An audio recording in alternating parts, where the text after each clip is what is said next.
سری اور جہری نماز میں سورہ فاتحہ کا حکم۔ کہتے ہیں جی زید خان انڈیا سے پوچھتے ہیں کہ ڈاکٹر اسرار احمد رحمۃ اللہ علیہ نے کہا تھا کہ فرض نماز جو سری ہوتی ہے اس میں سورہ فاتحہ پڑھنی چاہیے، جبکہ جہری نماز جو ہوتی ہے اس میں سورہ فاتحہ نہیں پڑھنی چاہیے۔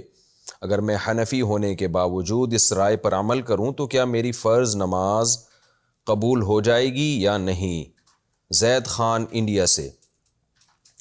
زید خان، ڈاکٹر اسرار احمد صاحب کا یہ کلپ میں نے بھی سنا ہے۔ انہوں نے ایک بیچ کی رائے نکالی ہے امام شافعی اور امام ابو حنیفہ کی رائے کے درمیان سے۔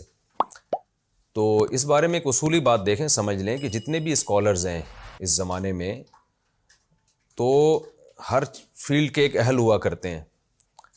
کچھ دن پہلے کسی نے پوچھا ڈاکٹر اسرار احمد صاحب نے قسطوں کے کاروبار کو حرام کہا ہے، تو اس کو بھی میں نے یہی جواب دیا کہ وہ بھی کلپ میں نے سنا ہے کہ بھئی جو مسائل کا علم ہے نا وہ مفتیان کرام سے پوچھا جائے گا۔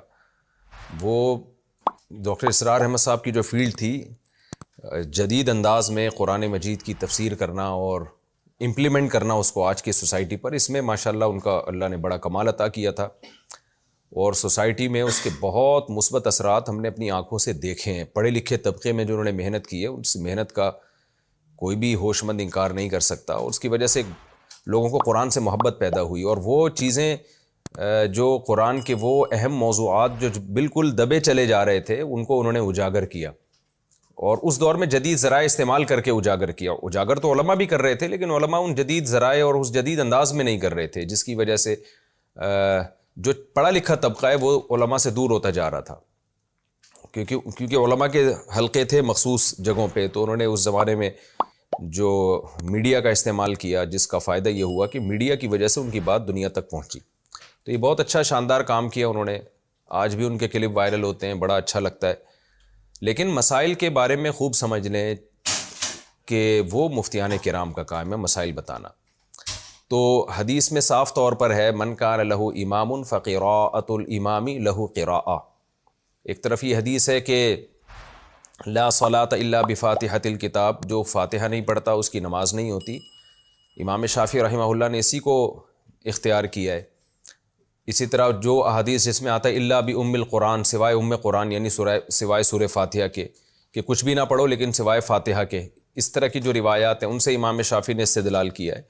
لیکن امام حنیفہ کا استدلال سب سے پہلے قرآن مجید ہے، اذا قرئ القرآن فاستمعوا له وانصتوا، جب قرآن کی تلاوت کی جائے تو خاموشی سے سنو۔ یہ جمعے کے خطبے کے بارے میں بھی ہے اور نماز کے بارے میں بھی ہے۔ اور دوسری بات جو صحیح حدیث میں نبی صلی اللہ علیہ وسلم کا ارشاد ہے من کان لہ امام فقراءۃ الامام لہ قراءۃ، جس شخص کا کوئی امام ہو تو امام کی قراءت مقتدی کے لیے کافی ہے۔ تو اس حدیث میں سری اور جہری نماز میں فرق نہیں کیا گیا کہ جہری میں تو کافی ہے، سری میں کافی نہیں ہے۔ اسی طرح صحیح ہے مسلم کی حدیث ہے کہ امام کو امام اس لیے بنایا جاتا ہے کہ اس کی اقتداء کی جائے، فَإِذَا كَبَّرَ فَكَبِّرُوا، جب وہ تکبیر کہے تو تکبیر کہو، وَإِذَا قَرَأَ فَأَنصِتُوا، جب قراءت شروع کر دے تو خاموش ہو جاؤ، وَإِذَا قَالَ وَلَا الضَّالِّينَ، جب وَلَا الضَّالِّينَ کہے قُولُوا آمین تو آمین کہہ دیا کرو۔ تو اس طرح کی بہت ساری روایات ہیں جس سے امام حنیفہ رحمہ اللہ کی رائے کی تائید ہوتی ہے۔ تو ایک فقہ کو فالو کرنا چاہیے، دوسرے پر اعتراض نہیں کرنا چاہیے۔ ہر مجتہد نے اپنی بساط کے مطابق قرآن و حدیث کو سمجھا اور امت کے سامنے پیش کیا۔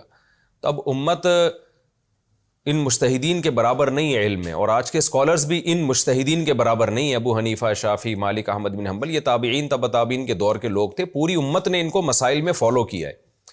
تو کوئی بھی آج کے دور کا، مجھ سمیت، میں اپنے آپ کو بھی اس میں داخل کرتا ہوں، ہم جیسے لوگ جو آج کے دور میں کتنے ہی بڑے ہوں وہ ان مجتہدین کے لیول کے نہیں ہو سکتے۔ تو اس لیے انہی میں سے کسی ایک کو فالو کریں اور پھر مکمل اسی کو فالو کریں۔ آدھا تیتر آدھا بٹیر بننا یہ ٹھیک نہیں ہے۔ ہم نے بعض جگہوں پہ دیکھا ہے کہ لوگ فقہ حنفی کو فالو کر رہے ہیں، کیکڑا کھانے کے لیے شافعی فقہ کو فالو کرنا شروع کر دیتے ہیں، تو یہ کیا مذاق ہے بھائی؟ تو بعض شافعیوں کو ہم نے دیکھا ہے وہ امام شافعی کے فقہ کو فالو کر رہے ہیں، اور جہاں ان کو مزہ آتا ہے فقہ حنفی میں وہاں حنفی بن جاتے ہیں وہ۔ تو یہ تو دین کے ساتھ مذاق ہے نا، اس کی تو کوئی بھی اجازت نہیں دیتا۔ تو آپ کو بھی میں یہی کہوں گا، آپ نے مجھ سے پوچھا ہے کہ آپ اگر حنفی ہیں تو مکمل حنفی بن کے رہیں۔ تو حنفیہ کے نزدیک سری اور جہری دونوں نمازوں میں خاموش رہا جائے گا، اس حدیث کی وجہ سے جس میں آتا ہے کہ جس کا کوئی امام ہو تو امام کی قراءت مقتدی کے لیے کافی ہے۔ تو اب بتائیں کہ اگر کوئی یہ کہتا ہے کہ اس حدیث سے سری نماز مراد ہے، جہری مراد ہے، سری نہیں ہے، تو کیا جہری نماز میں امام کی جو قرات ہے، جو سورہ فاتحہ ہے، وہ جب مقتدی کے لیے اگر آپ کہتے ہو کافی نہیں ہے، تو آگے جو صورت میں لا رہا ہے پھر وہ بھی پڑھنی چاہیے مقتدی کو؟ تو جیسے اس حدیث کی بیس پر ہم کہتے ہیں کہ مطلق قرات کافی ہے، اور جہری نمازوں میں سب اس بات کے قائل ہیں کہ جب سورہ فاتحہ کے بعد امام سورت ملائے گا تو مقتدی سورت نہیں ملائے گا، تو جب وہ والی سورت کافی ہے مقتدی کے لیے تو فاتحہ بھی کافی ہے۔ تو اس سے یہ صاف پتہ چلتا ہے کہ جہری اور سری نمازوں کا ایک ہی حکم ہے۔ تو اس لیے ایک فقہ کو فالو کریں، دوسرے پہ طنز اور اعتراض نہ کریں، یہ آدھا تیتر آدھا بٹیر چل کے نہ رہیں۔ اور ڈاکٹر اسرار احمد صاحب شروع میں اس طرح مسائل وغیرہ بیان کیا کرتے تھے، اس کے بعد انہوں نے بھی اب اس سے رجوع کر لیا تھا، رجوع کا مطلب مسائل بتانے سے رجوع کر لیا تھا۔ آخری جو آپ ان کے بیانات سنیں گے تو اس میں وہ مسائل نہیں بتایا کرتے تھے، بلکہ لوگوں کو یہی مشورہ دیا کرتے تھے کہ آپ مسائل علماء سے پوچھیں۔ اچھا بھائی، کون سے ملکوں میں کولڈ ڈرنک حلال ہے؟ مفتی صاحب نے KFC کے بارے میں بتایا تھا کہ کس ملک میں حلال ہے، کیا cold drink Coca Cola, Pepsi, 7 up وغیرہ کے بارے میں بتا سکتے ہیں کہ کس ملک میں حلال ہے اور کہاں کہاں حرام ہے؟ امت اللہ تعالی، اچھا تعالی نہیں، امت اللہ، انڈیا سے۔ بھائی KFC میں تو گوشت استعمال ہوتا ہے نا، تو گوشت میں تو یہ ہے کہ مسلم کنٹریز میں حلال ہے، کیونکہ حلال ذبیحہ اگر ہوتا ہو، اور غیر مسلم کنٹریز میں جب تک حلال ہونے کا یقین نہ اس کو حرام ہی سمجھا جائے گا۔ لیکن پیپسی اور یہ سب چیزیں کوئی گوشت سے تھوڑی بنتی ہیں، یہ تو واٹر ہے، اور وہ جو بھی اس میں گیس وغیرہ داخل کی جاتی ہے تو اس کا وہ سب حلال ہی ہوتے ہیں۔ تو جتنی بھی نباتاتی چیزیں ہیں وہ حلال ہوتی ہیں، لہذا پیپسی ہو اور 7 اپ اور کوکا کولا وغیرہ یہ سب ملکوں کی حلال ہی ہے۔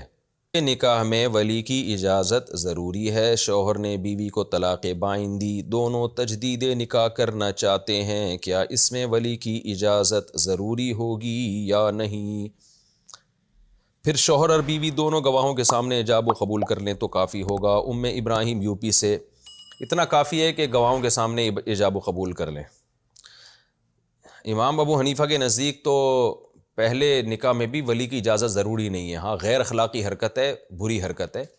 اگر لڑکی کفو میں ہم پلہ میں نکاح کر رہی ہے تو ولی کی اجازت کے بغیر بھی امام ابو حنیفہ کے نزدیک نکاح ہو جاتا ہے۔ اس پہ بھی دلائل ہیں، تو وہ دلائل میں پہلے ریکارڈ کروا چکا ہوں۔ تو کوئی اگر فقہ حنفی کو فالو کرتا ہے تو فقہ حنفی میں یہی ہے کہ اگر لڑکی بغیر ولی کی اجازت کے نکاح کر لیتی ہے تو اس کا نکاح ہو جائے گا، بشرطے کہ غیر کفو میں نکاح نہ کیا ہو، اپنے جوڑ کے رشتے میں نکاح کیا ہو۔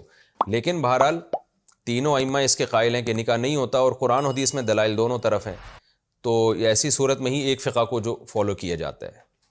تو اگر کوئی فقہ حنفی کو فالو کر رہا ہے تو اس کے لیے گنجائش ہے، لیکن اس گنجائش کا فائدہ اس وقت اٹھانا چاہیے جب ابا ظالم ہو، وہ بچی کی شادی میں دلچسپی نہ لے رہے ہوں، رشتوں پہ انکار کر رہے ہوں۔ نارملی فتویٰ یہی دیا جاتا ہے کہ غیر اخلاقی کام ہے، یعنی نکاح ہو جانا ایک الگ بات ہے، لیکن اس ایسے نکاح کی ترغیب نہیں ہے، کیونکہ دیگر ائمہ بہرحال اس کے قائل ہیں کہ نکاح نہیں ہوتا، تو ان کی بھی رائے کا احترام کا تقاضا یہ ہے، اور بعض احادیث میں یہ مضمون بھی واضح ہے، تو ان حدیثوں کے ظاہر کو دیکھا جائے تو اس کا بھی تقاضا یہی ہے کہ اس نکاح کو قابل تعریف نہیں قرار دیا جائے گا۔ لڑکی اگر اپنے ابا کی پرمیشن کے بغیر نکاح کرتی ہے، ہو جانا الگ بات ہے، لیکن یہ قابل تعریف نہیں ہے۔ قابل تعریف اس وقت ہے جب ابا ظالم ہو، ابا دلچسپی نہ لے رہے ہو بچی کی شادی میں، ظلم کر رہے ہیں اس کے اوپر، پھر ٹھیک ہے۔ تو ایسی صورت میں بہرحال لیکن اگر میاں بیوی میں کوئی طلاق بائن ہو گئی ہے پھر ولی کی اجازت بالکل بھی ضروری نہیں ہے، پھر وہ 2 گواہوں کی موجودگی میں ایجاب و قبول کر لیں، اتنا کافی ہے۔